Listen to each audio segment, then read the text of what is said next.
Okay. Good evening and welcome to Brevard City Council regular meeting on Tuesday, January 21st, 2025. And I just want to thank everybody who has come here in person. It is so great to see so many people here at our local government, and also to welcome those that are watching us live online. And with that, I would like to introduce the people sitting up here. To my far right is our city attorney, Mac McKellar. Next to Mac is City Councilman Lauren Wise. Next to Lauren is City Councilwoman Pamela Holder. Next to Pamela is City Councilman Mac Morrow. I'm Mayor Maureen Kopoloff. To my immediate left is our city clerk, Denise Hodgson. Normally, Mayor Pro Tem Gary Daniel would be sitting there, but he is unable to join us this evening. Next, we have Aaron Baker. Sorry, Aaron. Gary not being here just threw me off, you know? I mean, it doesn't take much. But Councilman Aaron Baker. And then next to Aaron, we have our city manager, Wilson Hooper. And with that, I'm very pleased to welcome tonight, we've got Pastor Andrew Crimmins from St. Timothy's United Methodist Church. And I would like to ask Pastor Andrew to please come forward and give the invocation, if you would. Of course. Thank you for having me this evening. As our nation remembered the legacy of Dr. Martin Luther King Jr. yesterday, I would like to offer a prayer that he gave and wrote down for us. Let us pray. Oh God, we thank you for the fact that you have inspired men and women in all nations and all cultures. We call you different names. Some call you Allah, some call you Elohim, some call you Jehovah, some call you Brahma, and some call you the unmoved mover. But we know that these are all names for one and the same God. Grant that we will follow you and become so committed to your way in your kingdom that we will be able to establish in our lives and in this world a brother and sisterhood, that we will be able to establish here a kingdom of understanding where men and women will live together as brothers and sisters and respect the dignity and worth of every human being. It is in the name and the spirit of Jesus. Amen. Amen. Pastor Andrew, would you tell us a little bit about your church? Yes, St. Timothy United Methodist Church was founded in 1847, and so it is the birthplace of Methodism in Transylvania County. And today it is still a thriving and growing congregation that is involved in all sorts of ministry to the community and to our members. Its mission is to connect people with God's love, and we find every avenue that we can do that in and around Brevard community. Well, thank you, and we are so glad that you are part of our community. Thank you so much for having me. Thank you. If everyone would please rise and join me in the Pledge of Allegiance. Attention, honor, pledge. I pledge allegiance to the flag of the United States of America and to the republic for which it stands, one nation, under God, indivisible, with liberty and justice for all.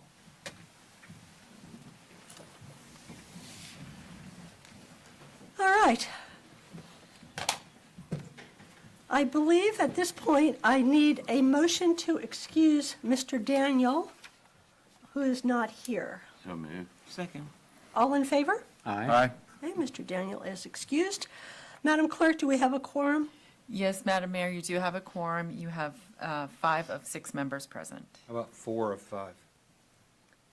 Mayor counts as a quorum. So. I suppose so. Either way, it's a quorum. We are really off to a good start tonight. Okay, the mayor counts for something. Okay, we will leave it at that. Okay, all right.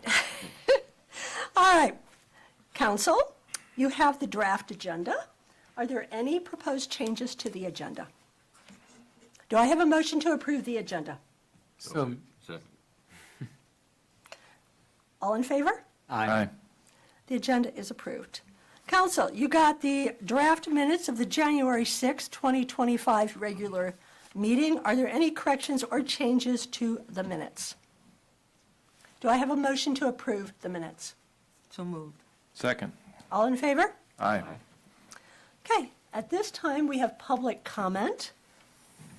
Can somebody bring me the sheet? Make sure I got the right one. Well, Well, there we okay. go. Well, this is when we normally have public comment. And the public is invited to speak during public comment at this time on any topic unless it is a public hearing item on this agenda, for which we have sign-up sheets. So everybody, I hope you signed the right sheet, right? Okay. All right. Anyone who wants to speak must register with the city clerk. And actually, nobody signed up to speak tonight, so I'm not going to read the rest of the instructions, but we will just simply close public comment because nobody wanted to speak. Okay. So now we're going to move on to actually something really exciting. We're going to move on to some recognition.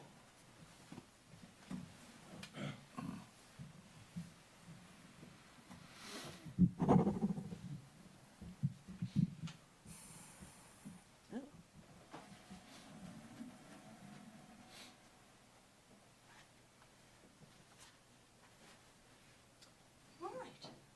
At this time, I have the wonderful honor and privilege to recognize an incredible community partner. And I would like to ask the president and CEO of the Brevard Music Center, Jason Posnick, to please come forward. Jason. And of course, I believe we have a lot of members. Would you all just like to just come on up here? Just come here. Absolutely. Come surround us. This is exciting. Okay. All right.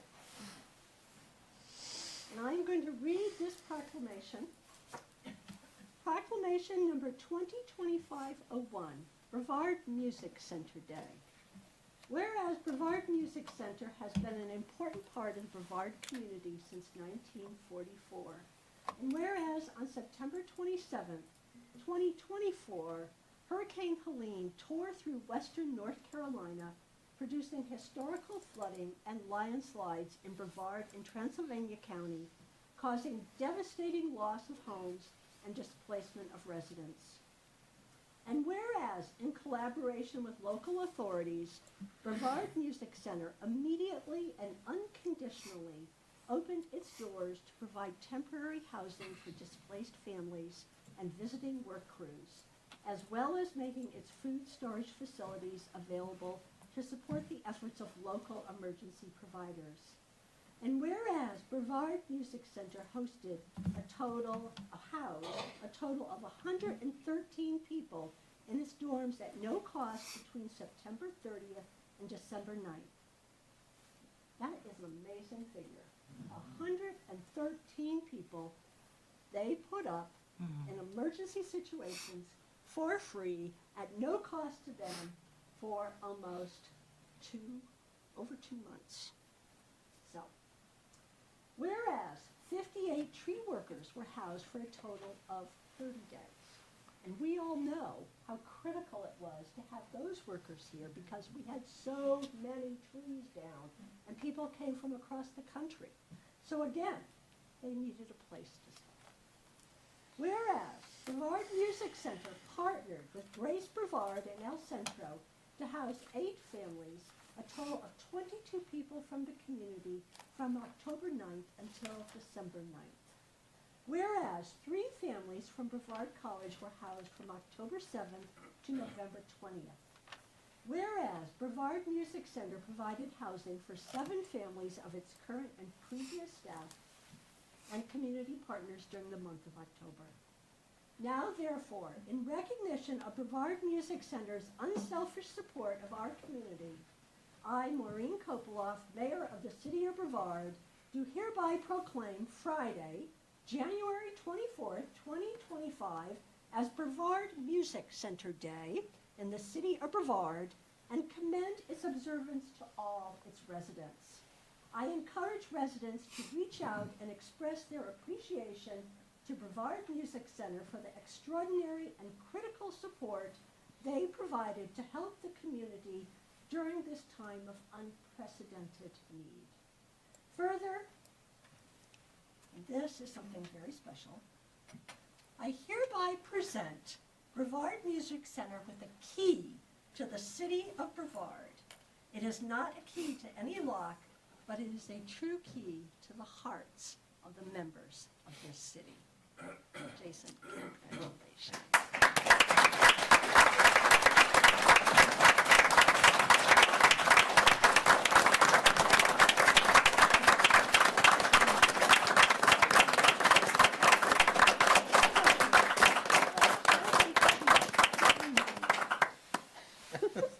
Get one without my glasses on. You know which one to use, Mike. Yeah. Details matter, y'all. Did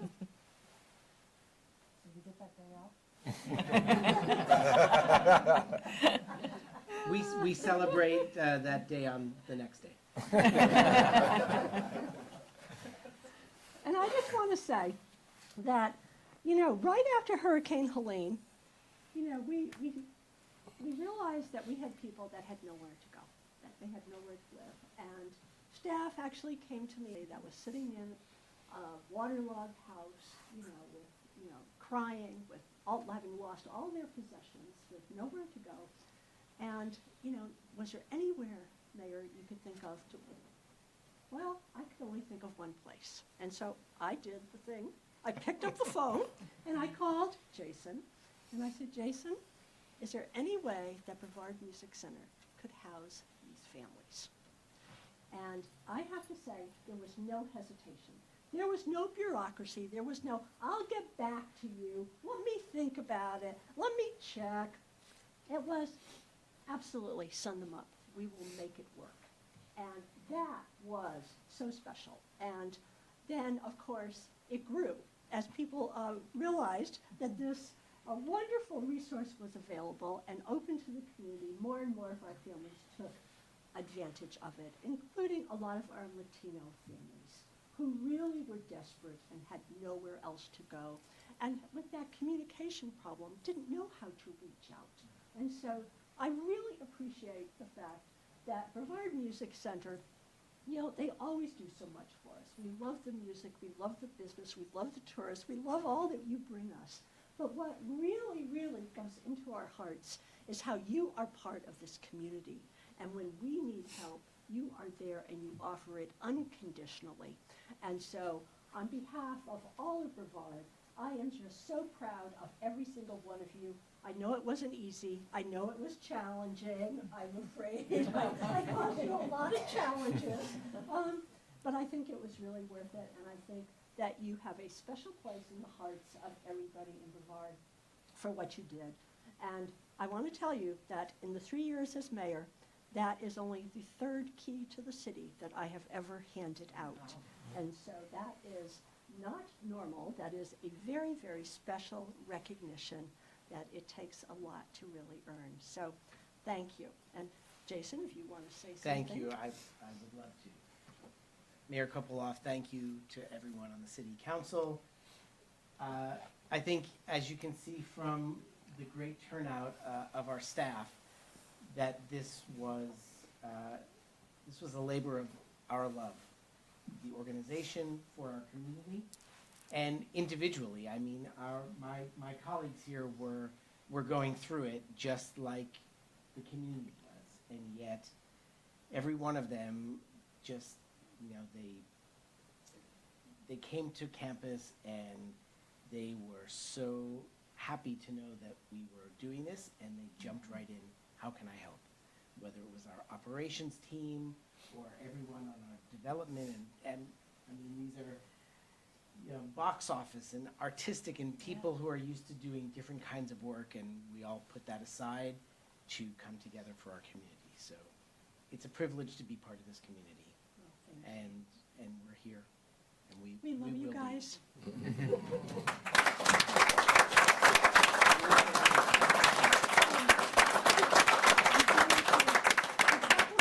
And Friday is your your day. Okay. Make it a big one. Okay, thank you so much. Thank you. Thank you. Thank you very much. Thank you. Thank you. Thank you for everything. Thank you, Jason. Working with y'all. Thank you. Hi, thank you.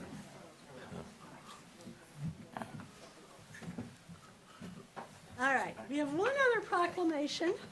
This one's not nearly as serious as what we just did. but Important in its own It is way. important. All right, proclamation number 2025-02, White Squirrel Day. Not to take a... The city of Brevard hereby proudly declares and ordains February 2nd, 2025 as White Squirrel Day, and further orders that Groundhog Day will forever and hereafter be recognized and honored in the city of Brevard as White Squirrel Day for the following reasons. Whereas, in keeping with Brevard's great heritage of welcoming and receiving visitors from around the world, Pisca Piper honorably serves as the city's official White Squirrel Ambassador. And if you're not familiar, Pisca Piper is our new White Squirrel Ambassador. I'm sorry to say that Pisca Penny passed away. Pisca Penny was our White Squirrel Ambassador. Now, you know the White Squirrel Ambassadors are injured squirrels that live with a rehabilitator. We do not go out and capture a white squirrel to be the ambassador. Pisca Piper is actually born. And so, yes, so she is now our official ambassador. Whereas Pisca Piper has established herself as a beloved and valued member of this community and openly asserts her love for Brevard, waterfalls, mountain biking, hiking, and everything else that makes our town the coolest small town in America. And whereas Pisca Piper has further established herself as possessing unique and valuable skills in making useful and accurate predictions, including accurately predicting the winner of the Super Bowl each year, while Puxatawny Pill has established himself, let's be honest, as an ill-tempered and highly unreliable predictor of anything. Therefore, we celebrate this day as Pisca Piper assumes the duties and responsibilities asked of her, and heretofore will make all predictions asked of her on White Squirrel Day, thereby forever relieving Puxatawny Phil of these duties. Besides, she's way cuter than Phil. I, Maureen Koploff, Mayor of the City of Brevard, do hereby proclaim February 2nd, 2025 as White Squirrel Day in the City of Brevard. And on White Squirrel Day at 11 o'clock at the Mary C. Jenkins Community Center, we will be having the official prediction by Pisca Piper. So the public is invited. WSQL will be broadcasting the prediction live. It is quite an event. So I hope to see all of you there and give your support to our new White Squirrel Ambassador. So, thank you.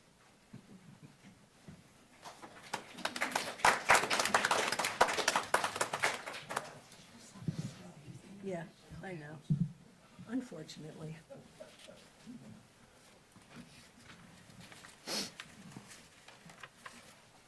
Okay, moving on. We have public hearings. Our first public hearing is the proposed amendment to the City of Brevard Unified Development Ordinance, Chapters 12 and 19, signs. And I believe Mr. Aaron Bland, our Assistant Planning Director, is going to run us through this proposed amendment. Yes, thank you, Mayor. So the chapter of the City of Brevard Unified Development Ordinance that addresses signs, Chapter 12, was overhauled in 2020 in response to a U.S. Supreme Court case.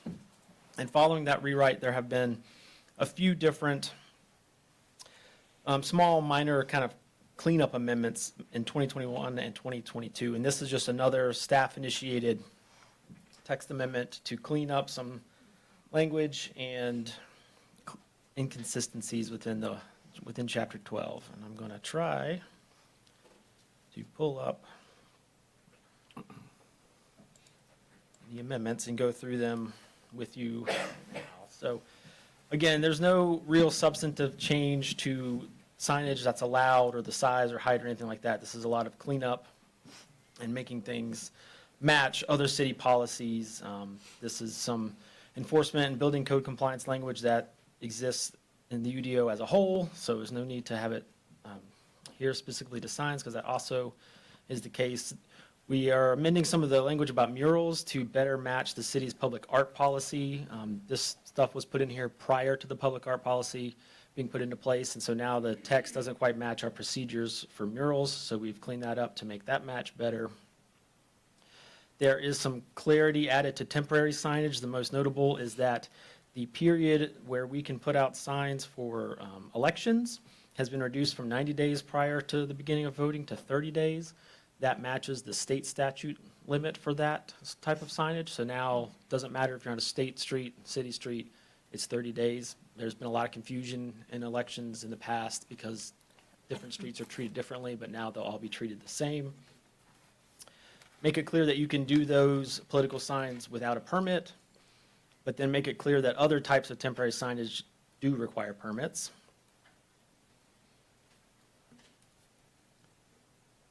There is some, again, just clean up to make this section for wall-mounted temporary signs match what the other, the kind of order of all the other different sections. So this is not new, it's just been moved. The size has been moved up from down here to be in the same order as all the other sections. The community banner language, or I'm sorry, this is special event signage. This is the one amendment that the planning board made. They've caught here that there's actually language that talks about a deposit being forfeited to the city, but there is no deposit that you have to pay. So we cleaned that up to make it clear that you won't lose a deposit that doesn't exist, but we do retain the right to take up your signs if you don't pick those up after your event. Community banners, we just referenced DOT streets policies because obviously anything we hang over DOT streets has to comply with DOT policy.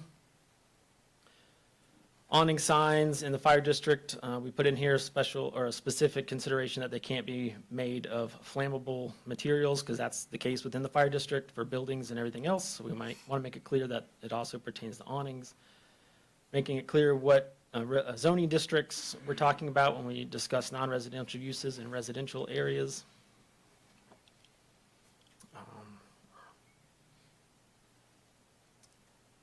Again, just some moving around of things to match the same order of everything. The A-frame sandwich board sign section was tweaked a tiny bit to make it match our downtown streetscape policy for placing objects on the sidewalk. Again, that's something that didn't quite match a newer policy that we implemented, so we cleaned that up to make everything work well together. This is, again, just moving something, the where permitted section is usually first, so we moved it from this bottom to the top. Again, none of that's changing, just being moved around. Cleaned up some confusing aspects in the incidental signage, such as the pedestrian-oriented signs, and then there was a different type of sign type that was duplicative, so that has now been deleted. And then after our big group development text amendment, this additional standard section only applies to group developments because conditional zoning, all these other types have their own specific sign rules baked into their ordinances. And then again, just some definition changes like murals and then awning signs, and then the two duplicative kind of projection signs, suspended sign and projection sign are kind of combined into one under the projection sign definition. So that's the overview of the cleanup that we are proposing with these amendments. Planning board discussed this at their December 17th meeting and recommended in favor with that one minor change. And as always, this is presented for public hearing purposes, and we are not requesting action tonight. I'm happy to answer any questions. All right, at this time, we will actually open the public hearing. I need a motion to open it. So moved. Second. All in favor? Aye. Public hearing is now open. A public hearing. The public is asked to adhere to the following guidelines for the public hearing. Register with the city clerk by printing your name, address, and phone number on the sign-in sheet, which we have. When it is your turn, step to the podium in front of city council, state your name and address clearly. Be concise, avoid repetition, and limit your comments to 5 minutes or less. Direct comments to the full council, not to an individual council member or to staff. This is a time to provide your comments, but not to ask questions. A public hearing is not an appropriate venue for a question and answer session. Designate a spokesperson for large groups, and each person may speak once for a specific public hearing. Okay. Our first person who has signed up is Steve Keat. Did I get that? Okay.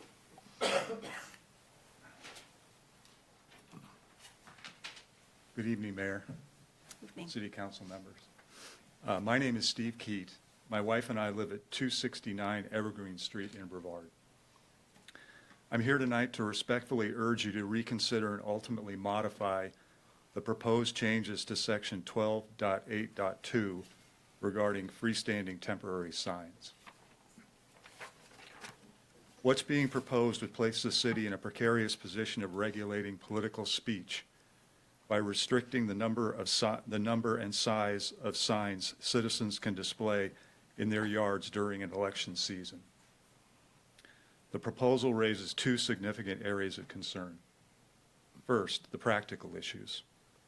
Does the city really want to dedicate its limited resources to enforcing these rules? And how would the city determine which political opinions merit larger signs or more signs? Such a task would be resource intensive, but would not only be resource intensive, but would undoubtedly invite unnecessary controversy and conflict. I'm sure there are more pressing matters that deserve the city's attention and energy. Second, and far more serious, is the impact on free speech. The proposed changes constitute a clear infringement on our First Amendment rights. At the heart of our democracy is the right of every citizen to express their political opinions freely. For many, placing political signs in their yard is the most accessible way to participate in political discourse. Restricting this form of expression, whether through size limits, numerical caps, or permit requirements, would be profoundly un-American. As patriotic Americans who value free speech, free expression, and robust political debate, I believe we can all agree that such restrictions undermine these cherished principles. I urge you to exclude political signs from the changes being proposed by the Planning Board. Thank you for your time and consideration. Thank you. Thank you. Our next speaker is Harvey Sankey. Good evening, Mayor, City Council members. My name's Harvey Sankey. I live at 41 Pine Street in Brevard. I happen to agree wholeheartedly with Steve just said tonight. Okay, I'm not going to repeat everything. But how is this going to be enforced? Are we going to go up to private property and measure the signs to make sure they're in compliance? For a person to go up on private property without notifying the individual that I'm going to measure your sign doesn't make sense. Matter of fact, that person is going up there without any warrant or without any information as to why they're going up there, and they're not notified ahead of time to do this. Basically, the enforcement is the issue here. Is the planning board going to go around and look at every sign on everybody's property? What's the plan? Is that the planning board's? They've got plenty of other things to do. And they're going to have to enforce it by going around everybody's property that has this sign. So I would urge you to table this motion and go back to the planning board and ask them to revise this motion. Thank you. Thank you, Mr. Sankey. That is everybody that signed up.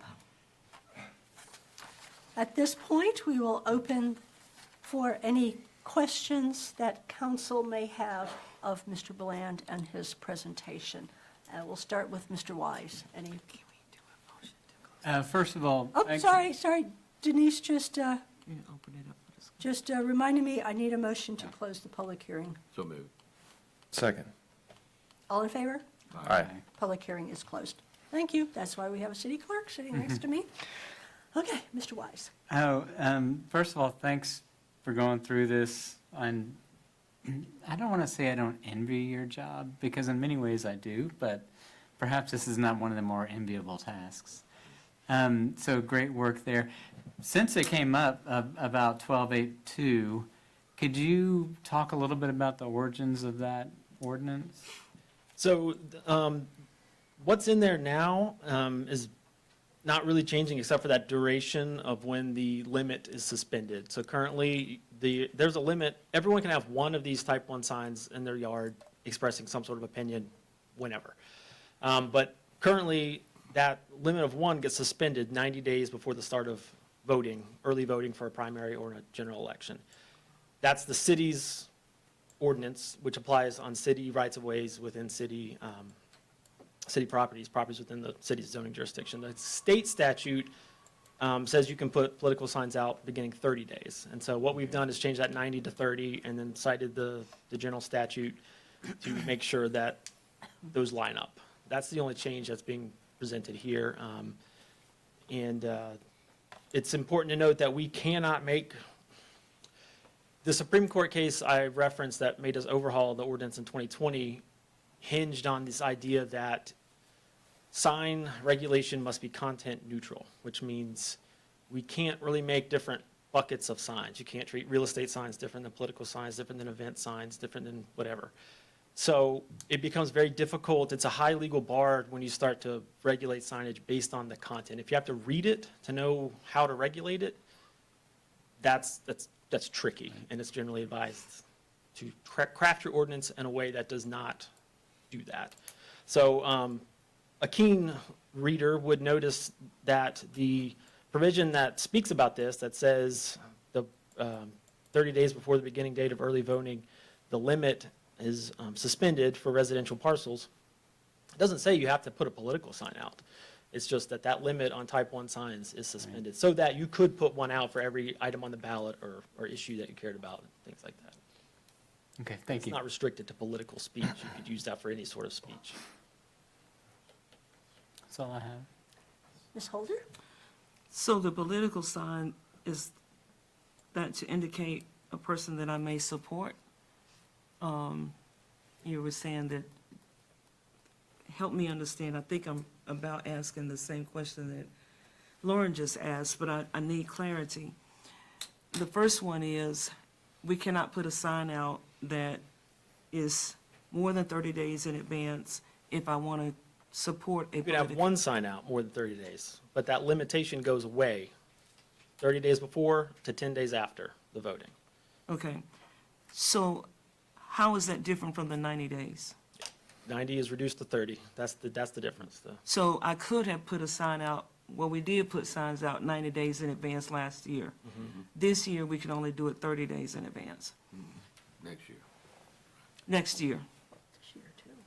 This year. You could put out more than one 30 days, but you could always have one. 30 days, but not 90. Oh, yeah, Correct. Okay. that's right, yeah. And the other question is not more than one sign. Is that more than one sign, say Aaron's running, Wilson's running, all my friends are running, but I can only put Wilson's sign out? More than 30 days, yes.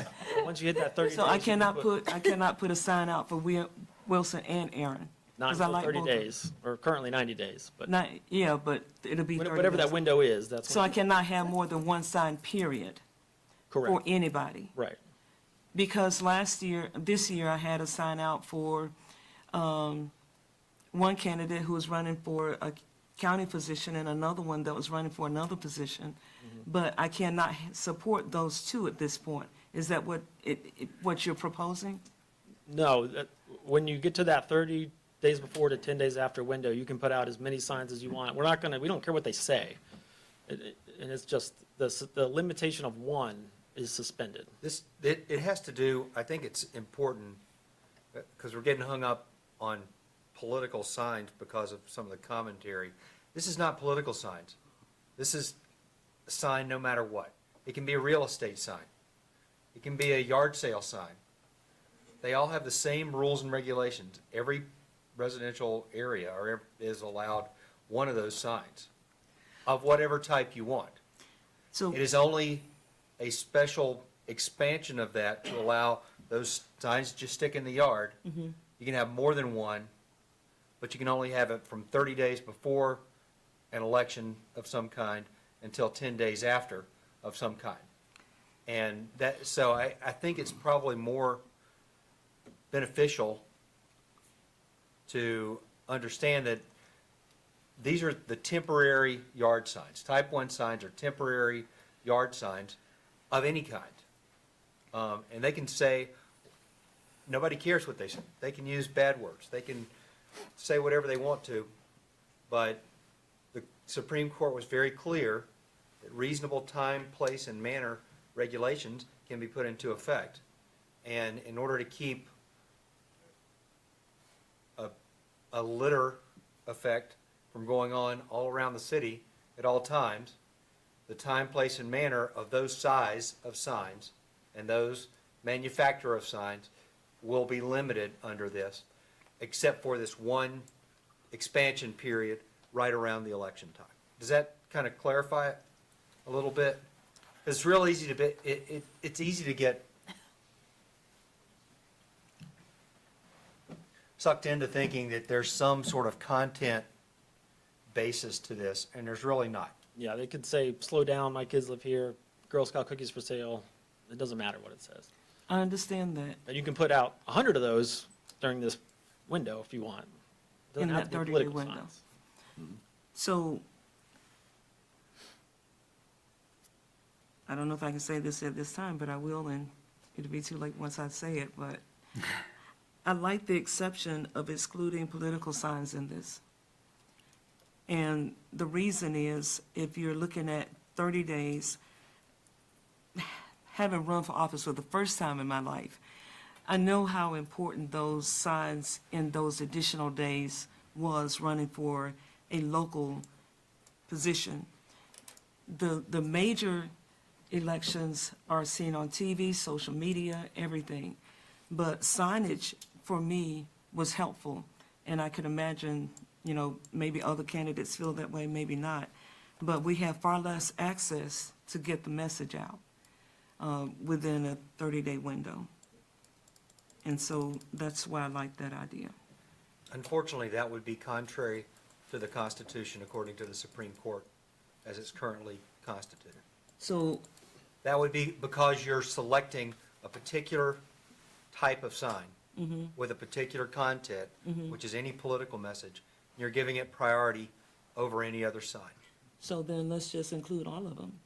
So if you are ready, or if you're ready for the city to have those signs, as many as you want, in every yard and in every corner throughout the city of Brevard, then that would be what you would have to say. And that would be the 15 signs in whichever yard you wanted all the time. So that's the balancing test. All right. So,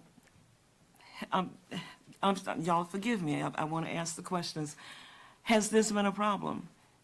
And how did we get to this juncture?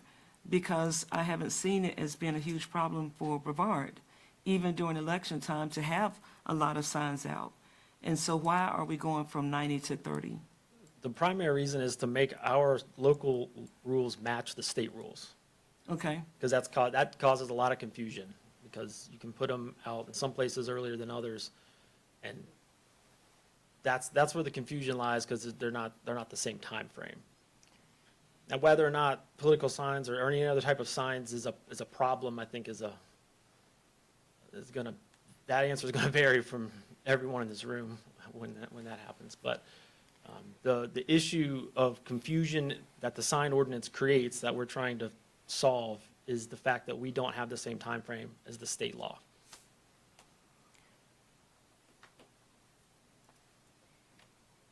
Which has always been, is that correct? It was actually more restrictive before the signage was more restrictive for many years prior to this most recent change. Okay. I'm done, thank you.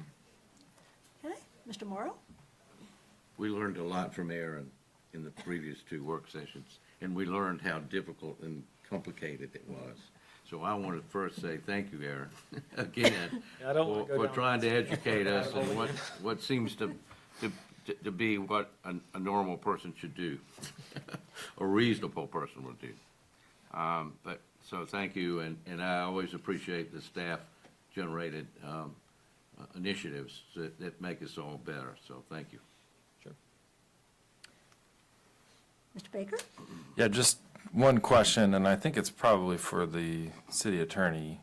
The question of 90 versus 30 is one of confusion, not legality. That's correct. Okay. So That's the correct. state allows us to keep the signs up longer. They permit municipalities to have a rule The- like that. Yes, we can have that rule. We can leave it at 90 days. It's just that it is confusing because then, usually in political season, signs get put all over the state rights of way, and they are not taken up and thrown away. And so this is more of a, let's keep all our rules together and have the same rule as the state so that there's no confusion and no waste of resources. And so that's the only reasoning behind it, I think, pretty. Yeah, so this is talking about signs on people's property. Right. So signs within the right of way, signs in the median of Asheville Highway along, on the edges of the roads and stuff, that is governed by the state law, which says on state roads, it's the 30 days, these sizes, these heights. And it says in the statute, if those state laws apply to city street right-of-ways unless the city has its own ordinance for those right-of-ways, which we don't, because the Supreme Court of the United States says we can't. So the state 30 days applies to all streets right-of-ways within the city, but the personal property 90 days also applies. And so there's this sort of incongruency between state and local, and that often gets misapplied to state versus local streets as well. So people think we have 90 days within the city right-of-way, but you really don't. But the city rule says you have 90 days. And so that's where a lot of the confusion comes into play. Yeah, okay. Yeah, that's helpful. I think I understand it better now. And I'll say that I'm sensitive to, what Councilwoman Holder said about, the length of time and needing to get the word out about an election coming up. I will say, though, that the fact that it's 30 days before early voting begins, which is often 3-4 weeks before Election Day. You're pushing 2 months before an election day, which seems like a reasonable timeframe to me. I've come across the confusion between, the state right-of-way rules versus what you can do on your personal property, and I think aligning those is pretty smart to avoid further confusion. And, the state wants to change their rules, we'll consider following them along that way. So, that's all. All right. May I have one more question for Yes, clarity? ma'am. So my understanding is that it also includes real estate signs. So if a person has not sold their house within the 30-day limit, they have to take it down? What happens? And then who monitors that?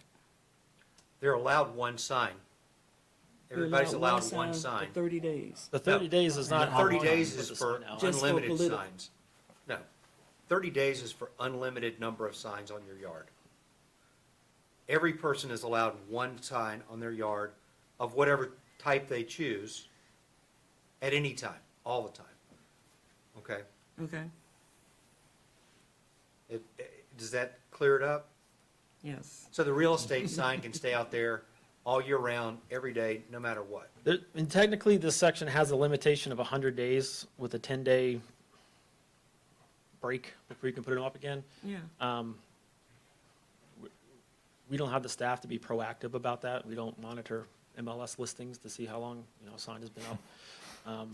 That is included in there. That was added in one of those other cleanup amendments based on the advice of the school of government. Just so you don't have something that's just truly unlimited. So if something becomes a problem, you have something to fall back on. Any other questions? All right, we will move on to our second public hearing.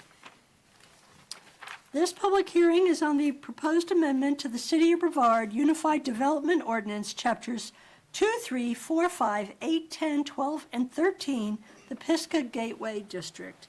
And Mr. Bland will walk us through this. Yes, so this is regarding the new Pisgah Gateway Mixed-Use District, or PGX, which you have previously enacted.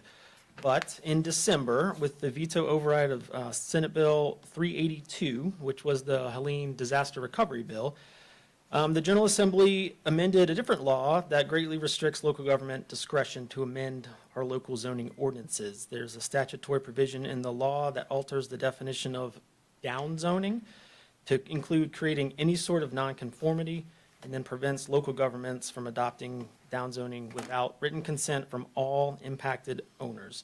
And so this has implications on the PGX district that we recently enacted. So the precise interpretation of this change is not very well known. There's a lot of unanswered questions.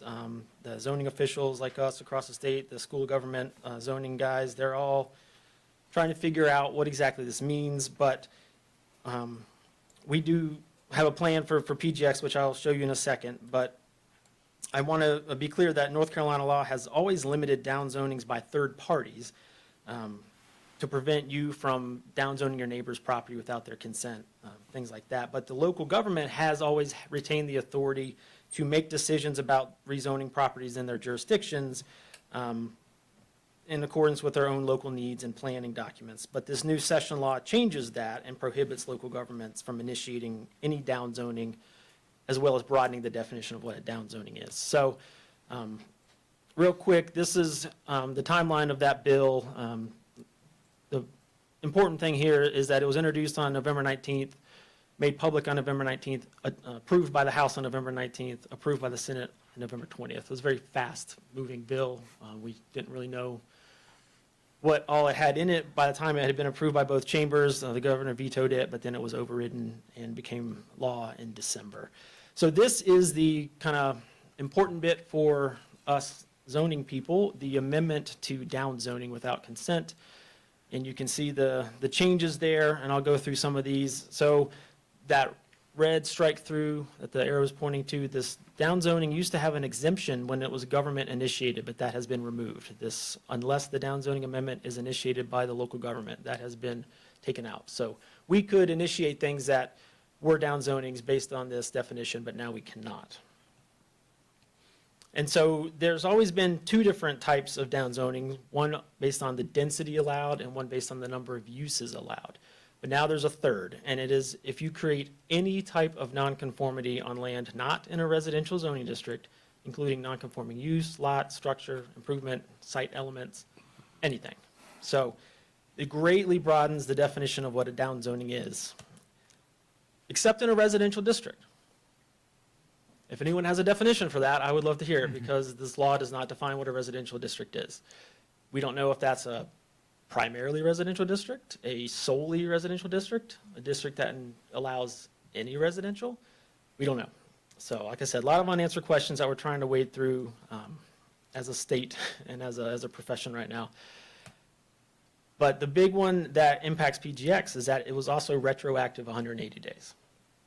So our adoption of PGX last year is within that time frame, and that's why we're here tonight to readopt it. So if you'll remember, PGX was enacted by two different ordinances back in November. One of those ordinances amended the text of the UDO to create the district and all of its standards. The other amended the map, the zoning map, to apply it to certain properties within our jurisdiction. But by applying it to those properties, we did create nonconformities without the owner's written consent. And therefore, those two ordinances that you previously adopted have been invalidated and rendered unenforceable by Session Law 2024-57. So you have a new text amendment before you tonight. It's the exact same text amendment as you previously adopted, but there is not a map amendment before you tonight. Before you had two. I made you make two motions and all of that, but now we just have the one. So any property owner who wishes to opt in to the new district and its different standards can be rezoned to have it applied to them after they give us written consent to do so. And staff will begin outreach to the different property owners in the PGX area upon readoption to try to get together an initial rezoning of several parcels that probably would benefit from the new standards. So you can rezone multiple with one go. But then any others that come in later would need to be done one by one as typical rezonings that you see ordinarily. Tonight's ordinance also, or the ordinance before you tonight also amends the future land use map of the comprehensive plan to establish a Pisgah Gateway character area. And that is just so we have it on record somewhere where we want this new district applied. So this helps us get around any spot zoning concerns if we have sort of a, kind of hodgepodge application of this district in that area. We are following a plan that has a clear and specific area that we want to apply these standards to. It also helps us, if someone were to apply for rezoning for PGX somewhere else in town, we have something to point to that is not an appropriate district elsewhere. So the ordinance, like I said, before you tonight is just for the text to be amended. You do have an adopting ordinance with you tonight. It's typically your protocol to not vote the same night something is introduced. However, you have seen this before. And if it were adopted tonight instead of at the next meeting, we would have a head start on that outreach to try to get property owners on board with a rezoning of multiple properties rather than waiting to see if it gets readopted. But that is up to you. We would appreciate those extra 2 weeks to work on that outreach, though. So that's why we're redoing this. Like I said, all the text amendments within the ordinance are the exact same that you've already previously adopted. We did not make any changes to the PGX standards. All right, we will officially open the public hearing. Do I have a motion? So moved. Second.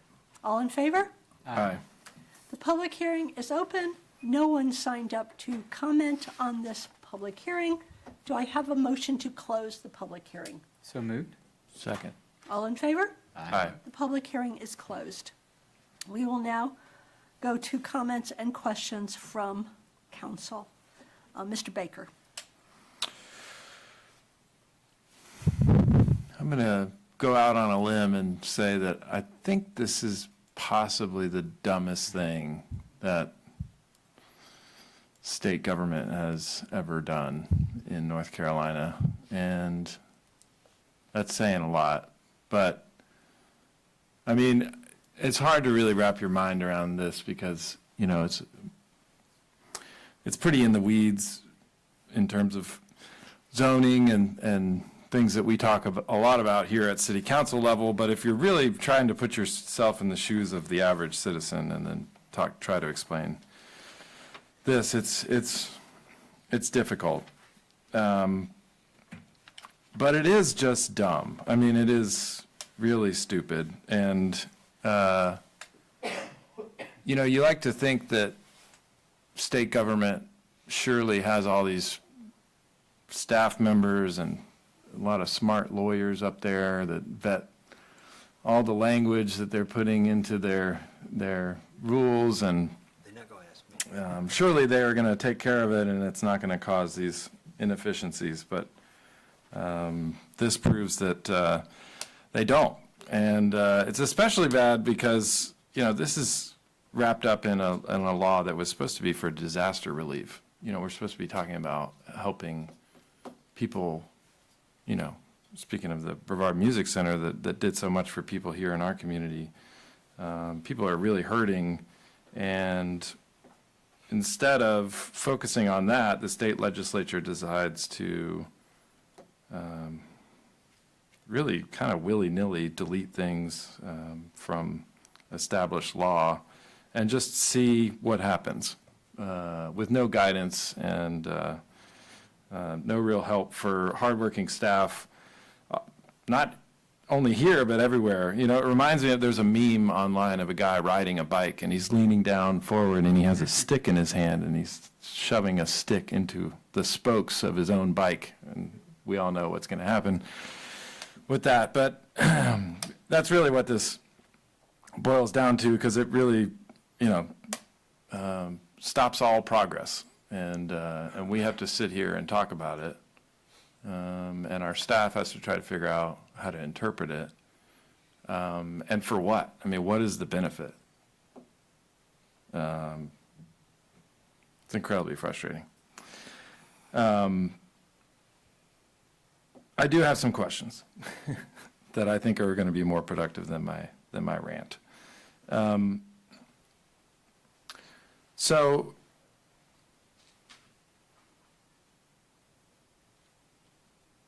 I'm trying to figure out where to start here, but I understand your path forward as sort of creating suggested upzone possibilities, and then people could then opt into them or ask to opt into those possibilities. Is that essentially Yeah, so correct? this is kind of what's known as a floating district. You create a district on the books, and it's above the ground waiting for someone to apply it to their Right. property. And then you only do that when they ask you to do that. Mhm. So that's the mechanism, that's a standard thing in the zoning world and something that's taught to us at the school of government, Right. standard zoning procedure.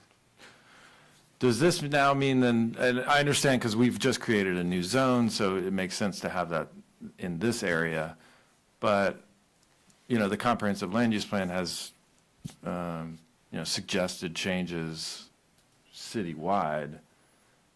Does this mean we need to start thinking about having those sort of suggested downzoning / upzoning possibilities all across the city? Well, the land use plan is a guidance document. It's not law, like the UDO. So we don't have to worry about that definition change for as far as the land use plan goes.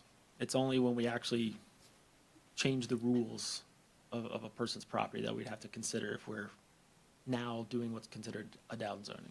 Right. But that might impact our ability to act on some of the suggestions in that plan. Right. And how does this coexist with the rules against spot zoning? I mean, if a single property owner in the suggested Pisgah Gateway District wants to change the zoning of their property, but they're the only one, are we at risk of spot zoning? There's some risk in that just based on the definition of spot zoning, but there's a legal test with several different factors to determine if it's illegal spot zoning. Spot zoning in and of itself is not illegal, only if it can't be shown to be in the public interest, because that's what zoning is supposed to be for, is the public interest. If you do a rezoning in a way that truly only benefits that one property owner, then that's when you have that legal concern. But if we can show that this is part of a greater plan that to slowly change that area in the manner in which we want to see it change and develop as a city, I think that concern is less. I'm not going to stand here and tell you I think that concern is zero, but that's why we want to get several people on board for the initial rezoning, so it's not just one. Because we know we have several property owners out there who were excited about this new district, currently they're down, I mean, they have been reverted back to downtown, the same district as downtown, that requires 2 stories and different things that don't really work out there. So we know we're gonna have some people who want to opt into this. So if we can get several in one go in that initial rezoning to apply this, then it's not just a single property owner that's benefiting, and I think that really alleviates that concern to a great degree.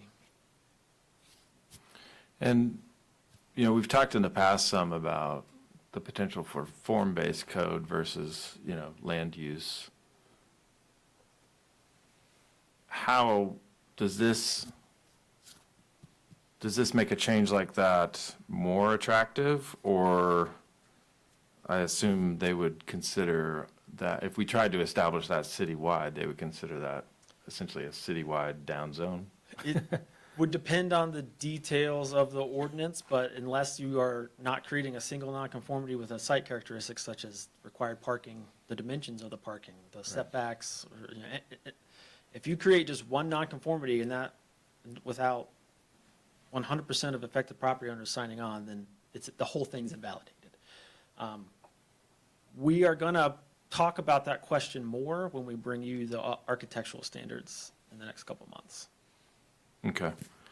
Yeah, and I know we've kicked that around a little bit. I guess, you know, I'd be interested in hearing, not today, but when we get to that point, how this particular change affects, you know, how we might move forward with that. Yeah, I mean, it kind of hinges on the applicability, how you actually apply it to properties.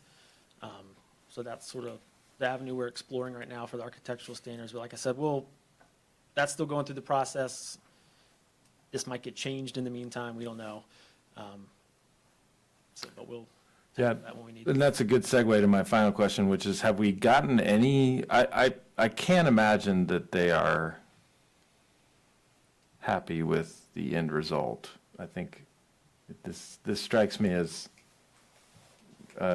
something that they rushed through because they were excited about some other parts of the bill that I'm not going to go into, but they may not have been paying close attention to the consequences of this change. So have we heard at the state level whether they're considering revisiting this? Have not heard. No, sir. Okay. I've not heard that. I mean, I know people are talking to the representatives. I mean, there's cities who adopted complete UDO overhauls in that 180 days. There are cities who are talking to about exemptions from this statute, local bills exempting them from the effect of this statute, so that they can keep their completely new UDO that they just passed 180 days prior to December 11th. At least we just did one district in-house and didn't spend Yeah. $100,000 on a consultant to redo the UDO. Yeah. So, there's cities in worse shape than us due to this change. They're hearing about it in Raleigh. But I don't Yeah, well, I hope they are. And I hope we get some clarity on that. I think I'll leave it there. Mr. Morrow? Yeah, it seems like I agree. It seems like the legislature didn't understand that small towns like us want to protect our sense of place and our identity and what sets us apart and what's unique and what we value. And I was so excited when this PGX district evolved, if you'll remember, and it's been 6 years, I think, or so, since we started thinking and talking about how do we protect our gateway to the Pisgah National Forest, and it's significant to us as a community to make that distinctive. And a lot's going on down there now, thanks to the part of those plans were the improve the entrance, and so, yep. Thank you again on all of you guys up there in planning, Paul Ray, and your staff for these kind of things, and we got to get through it some way. I like the idea of a bill to exempt us or something. Mm-hmm. You know. Yeah, there's also we were on a Zoom call, week and a half ago, had 200 attorneys and planners from around the state with the School of Government, and they were ticked because they couldn't fit more on the Zoom call. That's how many communities are impacted by this negatively. Yeah. And they're primarily pushing for more global, hey, let's take it back a notch, rather than having everybody do Individual, things yeah. piecemeal. Right, sure. Ms. Holder? I don't have anything. Thank you. Mr. Wise? Thank you, Aaron. Thanks, guys. I'm just going to echo quickly that there is a whole lot about to happen at Pisgah Gateway. So one, I really appreciate getting this underway, even though we've had some hiccups. And two, I want to echo very strongly how dumb this is. And the fact that we are a Dillon Rule state where local municipalities have, and this is, I think a lot of people know this, we have so little control over our own destiny here.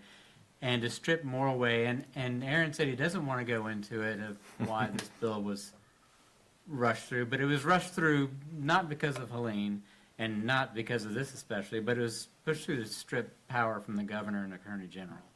So I would ask everyone in this room or listening to really start thinking about when we have rules that now are affecting us very directly and causing a lot of heartache for us, our staff, the people who live in this community, coupled with what the real motives were of how especially dumb. I'm not very happy with this bill. So I don't really have a question. This one just really gets in my craw. But I do want to applaud you guys for working through it. Can I make one more comment? Sorry. Yes. And since Lauren went there, I'll go a little further, which is to say that the party involved in passing this bill loves to talk about government efficiency and how inefficient government is and how they want to clean that up and simplify it and get government out of our lives. Well, this is insanely inefficient. And it's causing more inefficiency in government than anything I've seen since I've been up here. So I think they failed if that was their mission. So that's it. May I say All right. one more thing? I'm sorry. Just one more comment. Quickly. If I could ask council to strongly consider the planning department's request. Well, that's what I was just going to ask. That's what I was about to ask. Okay, council, you have a request from planning to vote tonight on passing the enacting ordinance. Are you ready to vote tonight? Do I have a motion to approve the enacting ordinance? So moved. Second. All in favor? Aye. It's passed. Okay, we're moving on. Okay.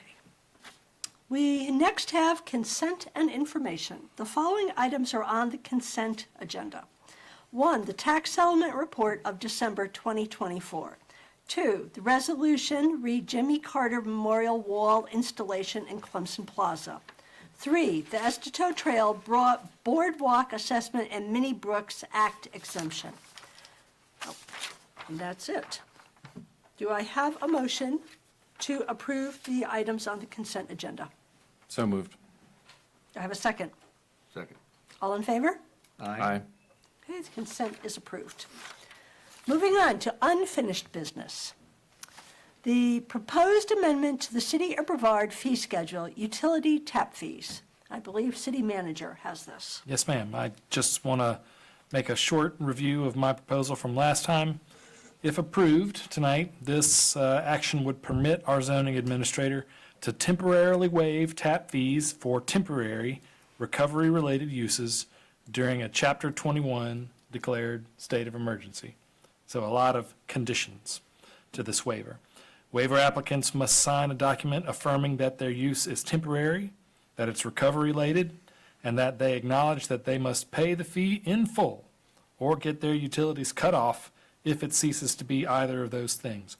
Waiver recipients must reapply in September of next year, even if council extends the state of emergency and extends the other exceptions we've been making to our code for emergency situations.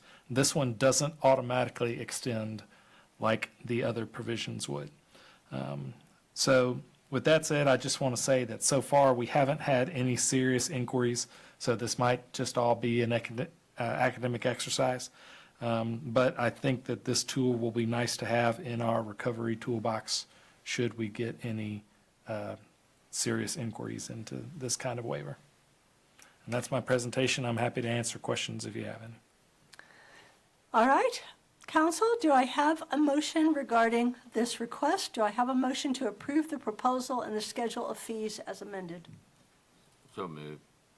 Do I have a second? Second. All right, we'll open it for discussion. Mr. Morrow? I think it's a practical thing to do, and it helps those who need it most. Ms. Holder? I agree. Thank you. Mr. Wise? No questions. Mr. Baker? Yeah, I think we're somewhat limited, as we said, in what we can do, but I'm glad we're doing what we can to help in these sort of situations. So thank you. All right, we have a motion and a second. All in favor? Aye. Opposed? Motion passes. Moving on to new business. The first item, the guiding public interest and engagement summary for the Azalea Avenue property. Yeah. So I'll ask Becky to start the Zoom so that we can be joined by our friend from DFI, Recording Sarah in Van Leer. progress. Sarah, if you are watching, we are starting the Zoom now. So if you can log on at your convenience. I wasn't originally slated to give this presentation. It was going to be Emily Brewer, who's been our point person on housing matters, but she is sick today. So I will do my best to fill in for her. And if you all have any detailed questions, that's why we're raising Sarah Van Leer up on the screen now so that she can answer those. But the first thing I want to say is that these statements of public interest regarding the possible low to moderate income housing project on the Azalea Avenue site have already been endorsed by the Housing Committee and referred to council for approval. The full council's endorsement of these statements is important because they will inform the next step of the project, which is to have the architecture firm that we've hired, called Row House, out of Asheville, create some site concepts for the property. And we want to make sure that those site concepts don't conflict with the community's desires for the property as expressed via council. And so DFI led us through a series of public engagements, 2 in-person sessions at Calvary Church on Osborne Road near the neighborhood in question, 1 online Zoom engagement, and a survey. And with that information that they gleaned from those sessions, they refined the interest statements that you see here. And if council, you endorse these statements here momentarily, the next few milestones will happen quite quickly over the next few months. The architecture firms will submit their concepts to staff for comment here in the weeks to come, and then over several occasions here between January and April, we'll be engaging you all with this and the next few steps of our process on this property. And by the way, I'm just summarizing the content of the report that's attached in your agenda, so if you want more information, please refer to that. But for the benefit of our viewing audience, I will read the refined public interest statements out loud. I won't go into why they say what they do, because I think they're actually pretty clear, but Sarah's here to answer that question if you have it. So public interest number 1, affordable housing on the Azalea Avenue site should optimize the number of new quality rental units affordable to Brevard's low to moderate income households and the local workforce. Public interest number 2, affordable housing on the Azalea Avenue site should include access to green space and community amenities for residents. Number 3, affordable housing on the Azalea Avenue site should attract as much private investment as possible to maximize the impact of public investment in affordable housing. And number 4, affordable housing on the Azalea Avenue site should accommodate the city's sewer infrastructure extension into the Azalea rhododendron neighborhood. And so, as I said, the architect will draw up the site concepts with these values in mind if they are endorsed by you now. And that's my presentation. Sarah's here, Paul's here to help me answer any questions that you may have. All right. Do I have a motion regarding the resolution in support of the guiding public interests? Move we adopt the resolution as presented. Do I have a second? Second. Okay, we'll open for discussion. Mr. Morrow. I think it's sort of bureaucratic, but I guess it's important that we do approve it at this point. I thought we'd had sort of approved it, sort of, implied improvement as we've gone along and talked every year. So it's sort of just an administrative thing. Yes, sir, just to get your approval on record. There you go. Okay, I'm all in. Ms. Holder? I'm good, thank you so much, and, I know so much about it already, so I'm good, thank you. Mr. Wise? Yeah, this is good. My only, I don't even think it's a question, but we had 22 attendees and 18 survey responses. I'm just not sure how many is that? Like, what would have been, what goal were we shooting for? And there may not be an answer for that. I don't know if that's low or high. You said the number? Yeah, it was 22 It was- attendees and 18 survey responses. So for what it's worth, and Sarah, you can correct me if I'm wrong, but it felt to me, having attended a couple of them, that the participants were from the neighborhood. And so they were truly stakeholders in the neighborhood and what's going to go in there. It was a public meeting. Anyone from any part of town was invited to come, but it seemed like at least a plurality of the participants were from that neighborhood, for what it's worth. Great, I don't have any other questions. Mr. Baker? Yeah, I think, first I want to thank Sarah and DFI for helping us through this process. And, I'm on the Housing Committee, so I'm no stranger to this document already. And I really just have a comment, not a question. And it's a good follow-up to Lauren, what you asked. And not just for this, but I think throughout this entire process, and honestly, anytime we're collecting community feedback, I think it's important to remember that there are a lot of voices out there that aren't reflected in the feedback that we do get. And this particular project is about affordable housing. And I think, some of the future residents of this housing may not have been reflected in this, and I think it's important to keep that in mind. A lot of times,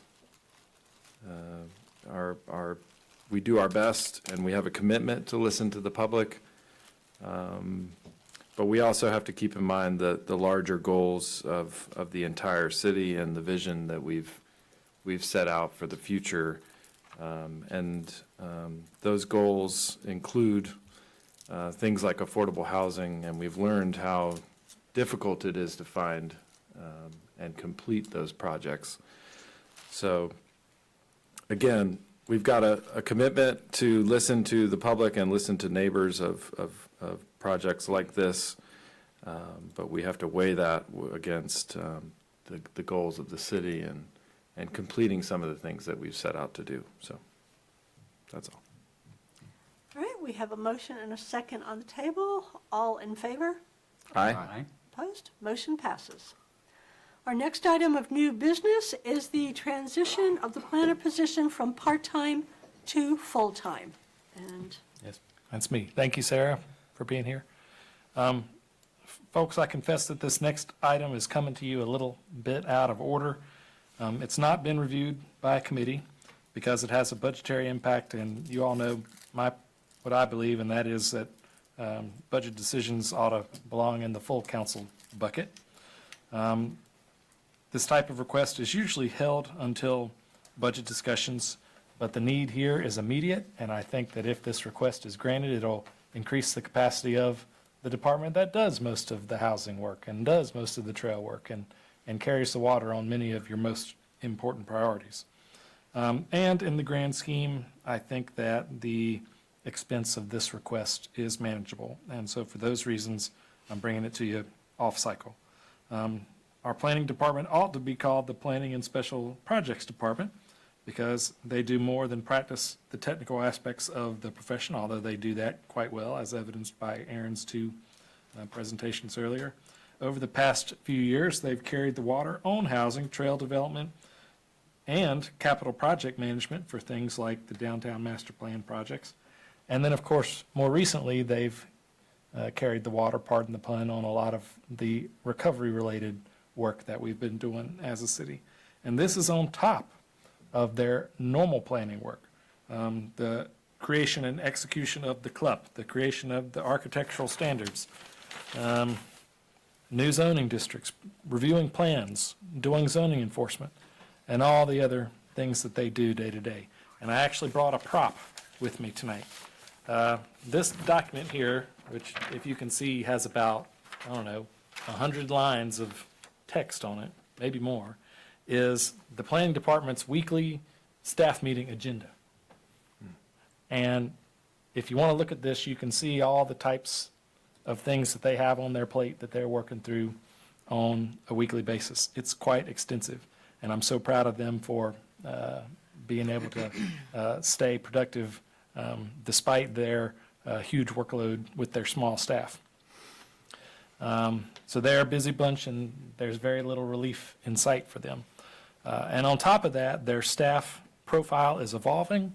As you know, Janice Pinson just retired and was replaced by a young woman named Madeline Baker, who's promising, but who doesn't have the same institutional knowledge that Janice had. And on top of that, a member of the planning staff is expected to go on parental leave in May. And so they have a different character than they had just a few months ago. And so Paul is going to come up and talk a little bit more about their scope of work, what their upcoming needs are in the months to come, and why this request will benefit them. Thanks, Wilson. That was a good introduction. Basically, we're anticipating several large projects being submitted that will require heavy plan review, including 2 new neighborhoods, a new courthouse, in addition to Brevard Academy, and hopefully a revised set of plans for city camper and maybe even renovations for Brevard High School if we're lucky. The addition to Brevard Academy actually just came, and so we can add another $1.5 million to our bragging rights in terms of private investment. Our part-time position is in plan review for small and large-scale commercial projects, sometimes requiring multiple rounds of evaluation and ongoing communications with developers to ensure compliance with the city's development code. With the upcoming introduction of the new architectural standards, the plan review process will become even more detailed and time-consuming, but certainly worth the effort. Our part-time planner holds professional qualifications in architecture and has already reviewed several major development plans with projects totaling over $10 million. Transitioning this part-time planner position to full-time is critical for the continued success of our planning department, the timely completion of ongoing projects, and the high quality of service that we provide the community. We request your consideration of this staffing change as a priority, and we do apologize for it not being in the normal budget discussion cycle. Okay, thank you. So I'll conclude by saying that a quick turnaround of plans is one of the main things that you hear from sort of private investors when they're thinking about the competitiveness of a community and whether they want to locate there. Time is money, right? And the longer that folks have to wait, the more risk they're under, for changing interest rates, cost increases, so on and so forth. And so a healthy and efficient plan review is the kind of thing that increases your competitiveness as a community. So the way I propose to pay for this really only starts in the new fiscal year. The extra cost for the current fiscal year, we think we can absorb with operational savings in the department. And if we can't, the overages will be nominal, and we'll correct for those with a budget ordinance at the end of the year, a wrap-up ordinance. So it's really just in the new year that the financial commitment will really hit. I kind of misspoke a minute ago about having a proposal for how to pay for it. You know, I don't really. I just will say that, you know, Madeline gets paid a little bit less than what Janice did, so we'll be able to apply those savings towards this cost. But really, I'm just asking you to make a commitment to this now, knowing that it will tie your hands a little bit during budget season. We expect there to be growth in our budget again in the year to come, and so there will be money to pay for this. But I know that it'll make your choices a little tougher once budget season actually starts, because approximately 31,000 of whatever natural growth we're expected to experience will be tied up in this commitment. But I think it's worth it, and I think it's necessary now. And if you do say no or have some heartburn about approving this now, we will bring it back to you during the budget debate so that you can weigh it against other needs for FY26.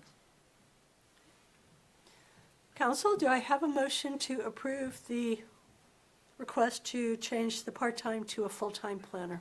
So moved. Do I have a second? Second. Didn't hear you, thank you. All right, we'll start the discussion. Mr. Wise?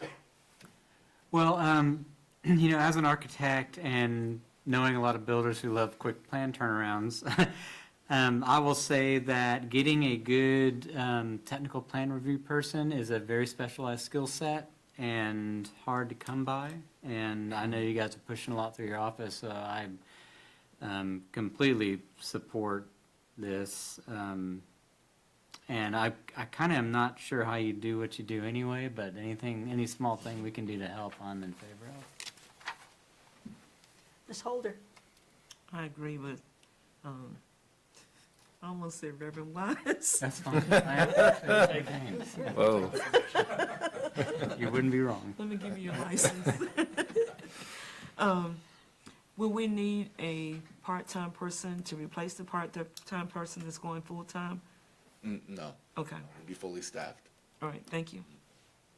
Mr. Morrow? And I know you got an all-star, so, yeah. Mr. Baker? Yeah, I mean, frankly, I've, past couple, or few budget seasons, I've been shocked that we haven't seen more requests for additions in the planning department, so I'm supportive of this. And I understand the need to move on it now. It does give me a little bit of pause with the budget so close and not having the full picture. And I certainly don't expect the city manager to have that now. I do wonder, though, if you, Wilson, have heard of other additions to the workforce that might be coming.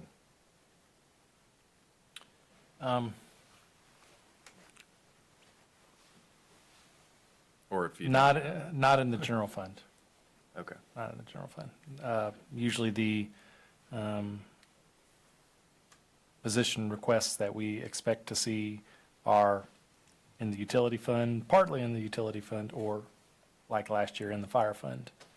Of course, we were going to subsidize, the proposal was that we subsidize that with general fund, but Right. no pure general fund position increases I know of as of yet. Okay. Those are all my questions. All right, we have a motion and a second. All in favor? Aye. Opposed? Motion is passed. All right, that is the end of new business. We are now on remarks, and we will just start with Mr. Morrow. I'm good, thank you. All right. Ms. Holder? I just want to thank everyone who came out and supported the Martin Luther King Jr. Day celebration last night. It was well attended, and Tyree showed us his speaking skills, and might have to give him a license too and call him Reverend Tyree. But it was a good celebration. Thank you, Mayor, and try to recruit City Manager Wilson onto the choir, but Yeah, I didn't have a program, so I didn't know when it you was didn't know happening. when it was coming up. Yeah, Oh, by the okay. time it Even though I started, it was standing too late. there and- I was belting it out in my seat in the back there. so Okay. Rest assured, I was participating. You can come anytime and sing your solo. I might take you up on it. That would be great. And, but just want to say thank you all. It was a well-attended, and the community, the feeling of community was overwhelming. And that's what meant so much. Mr. Wise? Excuse me, I don't have very much. I just want to say I appreciate everyone who always comes and listens to us ramble along. I think we have a lot coming up in the next year. I think it's going to be exciting, so stay tuned and see what we cook up. Mr. Baker? I don't have any comments. We gotta stop doing that, because it makes, I'm starting to get a complex about it, because every time I say I don't have comments, I look down to shock and awe from the table. It's like, man, am I really, maybe when I do have comments, I'm just going on and on and on. Is that how you feel? All right. Reverend Holder? All right, moving on. Mr. Attorney. I have no comments. I would remind that we do have a closed session. Should be relatively brief. Madam Clerk. No comments. Mr. Manager. Oh, man, now I've got to be the bad guy. I've got 2 recovery-related comments. The first is, I went to a session hosted by Land to Sky last week where we heard from staff from our congressional delegation on the latest in the federal and state government's disaster funding negotiations. And things are still being sorted out, and they're still talking about how much money will be made available for housing mitigation grant program and hazard mitigation grant program and other things. But the one question I asked was, in light of the tragedy going on in California, should we expect to fall off the radar in terms of FEMA funding and so forth? And they said no for 2 reasons. One, because our congressional delegation is working hard to keep us in the minds of the powers that be in Washington. But 2, and this is perhaps more important, the legislation itself only makes disasters that occurred before December 31st eligible. And so since the fires in California didn't start until January, they can't poach any of our disaster relief money. And as a matter of fact, the congressional staff said that when they convene again and start talking about disaster funding for Los Angeles, that'll give us another bite at the apple. And so maybe our support from the federal government might go up as a result of there being another disaster on the West Coast. And then the second recovery-related item I'll share is that tomorrow, the organizers of our local long-term recovery group are convening in the afternoon a community meeting so that they can hear from stakeholders and folks who want to weigh in on what the long-term recovery group might look like. But the long-term recovery group is essentially a group that's set up by locals who will take over from FEMA when FEMA leaves a year, 18 months from now. And so the case management, the applying for grants, all those things that government agencies are sort of doing now, when they leave the scene and have to pass that to somebody locally, the theory is that it's the long-term recovery group who they pass it to. And so we're in the process of forming one for our community, and they're holding a meeting tomorrow night, 5:30, I think at the Rogo Room. If that's wrong, I'll send out a correction when I find out the right information, but I think that's where it'll be. And so if you want to weigh in on that, please come. That's all I got. And just a couple things. I just want to reemphasize and thank Pastor Holder, Councilwoman and Pastor Holder, who basically put together our Martin Luther King celebration yesterday. She did a superb job. I have attended, I think, the last 15 years of these celebrations here, and this was certainly one of the most moving ones. And it was just wonderful to see all the different ages, all the diversity, and the participation from the children was so special. So thank you to Bethel A, thank you to NAACP, Thank you to our police department that was out. We had the march, the NAACP had their march. We had police making sure they got safely through the streets. Quite an effort. We had a large group, and it really was a very, very special time. I also want to thank Mary C. Jenkins and the Mary C. Jenkins Board. They put on a unity dinner Saturday night that was just outstanding. It was elegant. I have heard so many people say they walked in and they just could not believe the way it looked. It was a sold-out affair. I mean, it was free, but there were no more seats. And it, again, just brought our community together. And these events are what that day, that weekend are all about. It's building community, building that connection, celebrating the diversity, and remembering, the incredible vision of Dr. King and how we can incorporate and continue to move it forward here in our community. So a great thank you to everybody that made that so successful. And I just want to say, tonight was very special to have the Music Center come. They are an incredible partner, and they really, really stood up, along with a lot of other of our partners during the hurricane. But that, again, is what is so special about our community. And I want to just call out one other group. And you know how cold it is out right now. I cannot imagine being out there and being unhoused. I cannot imagine. But we have a group, the Cove Church, the Cove Shelter. They have declared Code Purple all week. They are open for those that are unhoused to provide them that shelter. And literally, in this kind of weather, save their lives. And that is the kind of partnership that we have here, and I am so appreciative for it. So they provide a free meal and shelter. So if you see the Cove Church, if you want to thank them, please do that, because they, again, are this kind of special partner that helps us take care of even the most vulnerable members of our community. And that's what the city of Brevard is all about.